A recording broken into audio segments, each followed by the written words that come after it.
Police late করছে কেন? কি করছো?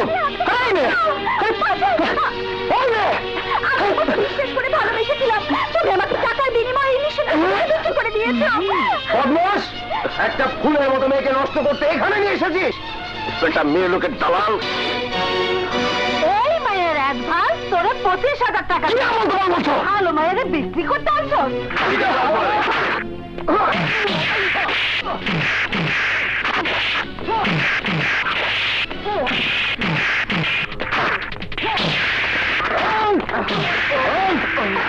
কি হয়েছে? স্যার আমাকে বাঁচান, এই সুলতান আমাকে ওদের কাছে বিক্রি করে দিয়েছে। ভয় নেই, নারী নির্যাতন মামলা। দাস, 2 নম্বরই ব্যবসা করি ঠিকই, কিন্তু ভালো খারাপ করি না। অফিসার, সব সাজানো নাটক। ওরা সব সন্ত্রাসী, ওদের নামে পুলিশি ওয়ারেন্ট আছে। আপনি সব জানেন, আমি আপনাকে সব জানিয়েছি। ওদের গ্রেফতার করুন। রাখুন আপনার কথা। একজন সাংবাদিক হয়ে নারী ব্যবসা করেন, একটি ভালো ঘরের মেয়েকে বিক্রি করতে এখানে নিয়ে এসেছেন? জি জি জি জি জি, আমি তো ভাবতেই পারি না। অফিসার, ভুলে যাবেন না, পুলিশ জনগণের রক্ষক। এই দেশটা আপনার আমার সকলের। এই বেটা, নারী ব্যবসা করে নিতে শিখাচ্ছিস?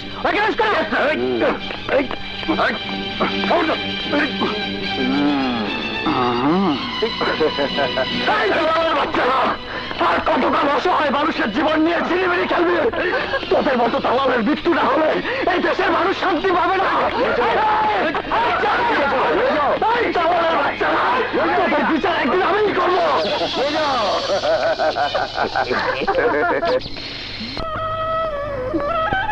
সুলতান,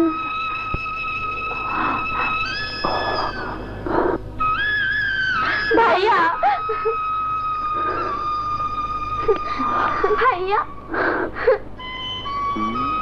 ওসি সাহেব, আমার ছেলের কোনো দোষ নেই, এত বড় অন্যায় সে করতে পারে না। প্লিজ ও আমার ছেলেকে ছেড়ে দিন। নারী হচ্ছে জননী, নারী হচ্ছে বোন, আর সেই নারীকে আপনার সুলতান নিষিদ্ধ পল্লীতে বিক্রি করতে গিয়েছিল, আর আপনি বলছেন তাকে ছেড়ে দিতে? মিথ্যে বলছেন ওসি সাহেব। সুলতান নিষিদ্ধ পল্লীতে গিয়েছিল সন্ত্রাসী রাজার কর্মকাণ্ড ধরিয়ে দিতে, কারণ ও একজন সাংবাদিক। মা হয়ে আপনি এসেছেন ওর মতো একটা দালালের সাফাই দিতে? অফিসার, আমার সব তো শেষ করে দিয়েছো। আমি জানি তোমরা আমাকে ছাড়বে না, কারণ তোমার উপর বড় দালালের অর্ডার আছে, আর তোমরা সবাই সন্ত্রাসী রাজার দালাল। তোমার আল্লাহর দোহাই লাগে, কসম লাগে, আমার মা বাবা আর বোনের সামনে আমার নামে মিথ্যা অপবাদ দিয়ে আমাকে আর ছোট করো না অফিসার। আরে তুই যে জায়গা থেকে গ্রেফতার হয়েছিস, তুই তো এমনিতেই ছোট হয়ে গেছিস, তুই চাইলেও তো তোকে আমি বড় করতে পারবো না। ওসি সাহেব, তুমি আমার ছেলের বয়সী, তোমার জন্য মৃত্যুর আগ পর্যন্ত আমি দোয়া করব। তুমি তুমি আমার সুলতানকে ছেড়ে দাও। তোমার কাছে আমি হাত জোর করে বলছি বাবা। ওদের কাছে শুধু শুধু হাত জোর করে ক্ষমা চেয়েও না। ওরা ভালো মানুষ না, ওরা দালাল, ওরা বাজে লোক। কি বললি? আমি বাজে লোক? আমার কাছে ক্ষমা চাইবে না। আপনারা চলে যান। অফিসার, ওনাদেরকে বের করে দিন। যান আপনারা। সেন্ট্রি। Yes sir. ওদেরকে বের করে দিন। যান। ওরা যে অন্যায় করছে, আল্লাহ ওদের কোনোদিন ক্ষমা করবে না, ক্ষমা করবে না। আসুন তো আপনারা, আসেন। আসি বাবা।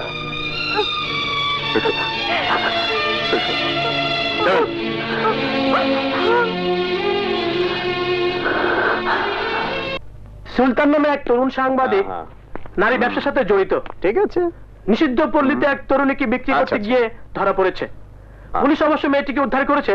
স্যার, এই সমস্ত আসামিদের হাত পা পিটিয়ে ভেঙে দেওয়া উচিত স্যার। সুলতান, সুলতান, সুলতান, শেষ পর্যন্ত তুমি নারী ব্যবসায় নেমেছিলে? লজ্জা করলো না তোমার? তুমি আমার বান্ধবীকে ওই নিষিদ্ধ পল্লীতে বিক্রি করতে চাইছিলে। মুখ লুকিয়ে লাভ নেই সুলতান, তোমার আসল চরিত্র আমি জেনে গেছি। তুমি এতদিন আমার সাথে মিথ্যে ভালোবাসার অভিনয় করে আমার দেহটাকে মনে হয় চেয়েছিলে, কিন্তু আল্লাহ আমাকে রক্ষা করেছে, তোমার মতো শয়তানের কাছে বিলিয়ে দেয়নি। মানুষকে ফাঁসিয়ে দেয়া মিথ্যা অপবাদ দিয়ে প্রতারণা করা তোমাদের রক্তের দোষ। খবরদার সুলতান, আমার রক্ত নিয়ে কোনো কথা বলবে না। বলবো, অবশ্যই বলবো। তোমার বাবা একটা মানুষ রূপী শয়তান। আমার বাবা ওই ওসির সাথে চোখ দিয়ে সন্ত্রাসী রাজার কথা মতো চক্রান্ত করে আমাকে গ্রেফতার করিয়েছে। আজ আমাকে তোমার বাবা যে মামলায় ফাঁসিয়েছে, সেটাও ছিল তোমার ওই অসভ্য বান্ধবীর সাজানো নাটক। মোটেই নাটক নয়। আমার বাবা এই মামলা সম্বন্ধে কিচ্ছু জানে না। তুমি মিথ্যে দোষারোপ করছো। আসলে আসলে তুমি একটা প্রতারক। তুমি এখান থেকে চলে যাও। আমার কথা চিরদিনের জন্য ভুলে যাও। আজ থেকে মনে করবো রুমানা নামের কাউকে চিনি না, জানি না, চিন্তা মনে কোনোদিন। I hate you, I hate you, I hate you, I hate you.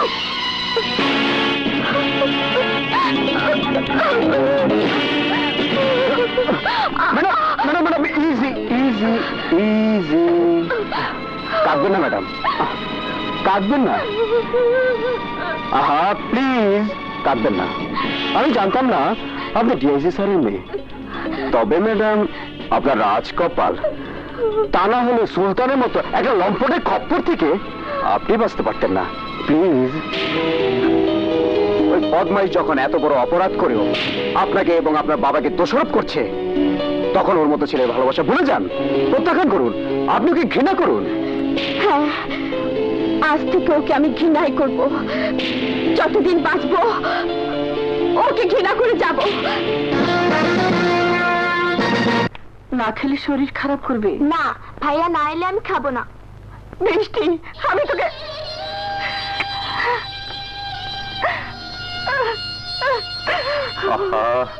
এভাবে কান্নাকাটি করলে অসুস্থ হয়ে যাবে। সবই হচ্ছে কপাল, বুঝলে সুলতানের মা। যা হয় হবে, সবকিছু আমি আল্লাহর হাতে ছেড়ে দিয়েছি। বাবা, রোমান আপাকে দেখেছি একটা লোকের সাথে হাসতে হাসতে যেতে। এই দুঃসময়ে রোমান ও সুলতানের সাথে বেইমানি করলো।